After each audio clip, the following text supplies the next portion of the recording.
And all of that trade talk overshadowed Fed Chair Jerome Powell's speech on monetary policy. And trade is just one of the mounting challenges facing central bank policymakers. Steve Liesman is at the Fed's annual symposium in Jackson Hole, Wyoming. Federal Reserve Chairman Jay Powell at his keynote speech at the Fed's annual summit here in Jackson Hole guardedly suggesting that the Federal Reserve could be cutting interest rates in the months ahead.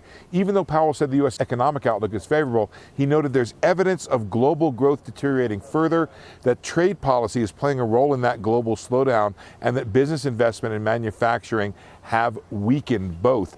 He said there's only so much the Federal Reserve can do to address trade policy, but he did say the Federal Reserve could address some of it, or some of the fallout from it. Powell's top deputy, Richard Clarida, in a CNBC exclusive interview, backed up the chairman's outlook.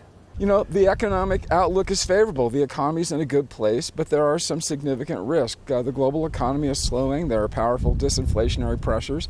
There are uncertainties about trade policy, and those are factoring in. You know, we run monetary policy for the U.S., but we have to take into account global developments. They impact exports, they impact inflation, and we're going to factor that in as we need to. Other Fed members here in Jackson Hole supported the idea of lowering interest rates, but for different reasons. What the market thinks inflation's going to be over the next 5 years, let's say, and you adjust it because it's CPI, you adjust it to PCE.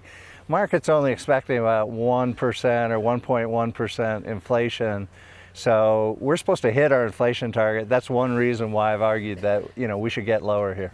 But it became apparent here in Jackson Hole that the Fed chairman faces a divided committee. Not every Fed official thinks it's appropriate to lower rates.